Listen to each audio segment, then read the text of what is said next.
Welcome to Amazing World Channel.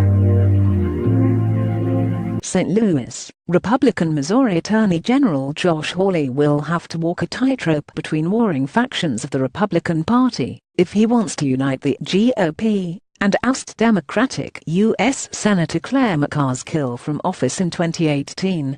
Hawley, a 37-year-old in his first year of elected office, released a video Tuesday morning officially announcing his candidacy, although he signaled his intent months ago.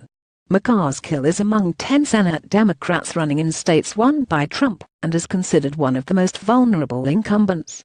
Hawley's earliest supporters include Missouri's moderate former U.S. Senator John Danforth, 81, a scion of the state Republican establishment and a strong critic of Trump. So it raised eyebrows when the Kansas City Star reported last week that Hawley also spoke with Trump's former White House strategist Steve Bannon, a nationalist firebrand who once declared that his news site, Breitbart, was the platform for the alt-right.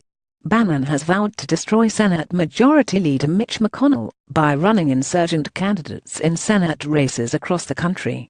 Hawley doesn't appear to neatly fit the insurgent resume. But so far, Missouri Republicans appear more worried about avoiding the mistakes of the past than their internal battles in order to oust McCaskill. Danforth told the Associated Press that Hawley's communication with Bannon is important for him to get elected. Ryan Johnson, the former president of the conservative advocacy group Missouri Alliance for Freedom, said Hawley seems to have united the party. When you have everybody from former Senator John Danforth to conservative activist and strategist Steve Bannon supporting the man, has managed to pull off what many others have not, he said.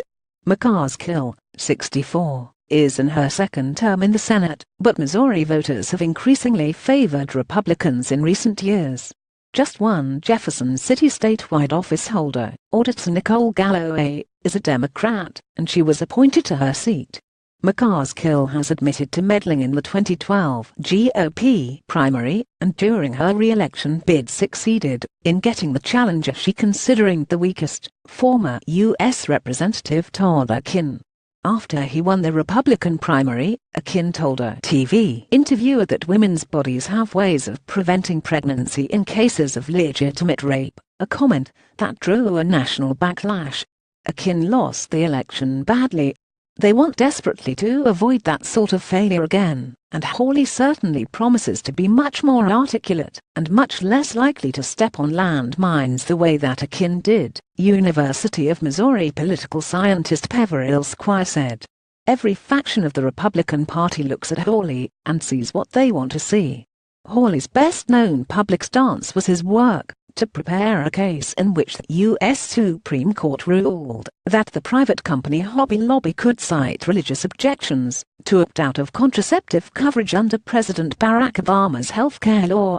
Conservatives praised the ruling as a huge victory for religious rights, while progressives said it would allow private companies to force their employees to follow the religious beliefs of the owners. But Hawley was among many lawyers who worked on the case. Hawley also was an associate professor at the University of Missouri School of Law and campaigned for limited government and religious liberties. Since his January inauguration to Attorney General, he has focused on issues including human trafficking and opioid misuse. As a state office holder and relatively new candidate for U.S. Senate, he hasn't yet taken many public stances on national issues.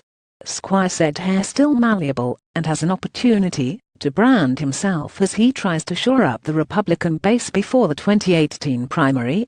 Hawley spokesman Scott Paradise said voters across the political spectrum are behind ousting McCaskill. Attorney General Hawley appreciates the support he gets from Republicans of all stripes and Democrats and independents too, he said. This story has been corrected to show that the Missouri Democratic Party, not McCaskill's campaign, ran a digital ad accusing Hawley of using the Attorney General's office as a stepping stone. It has also been corrected to show that McCaskill is in her second term, not her third.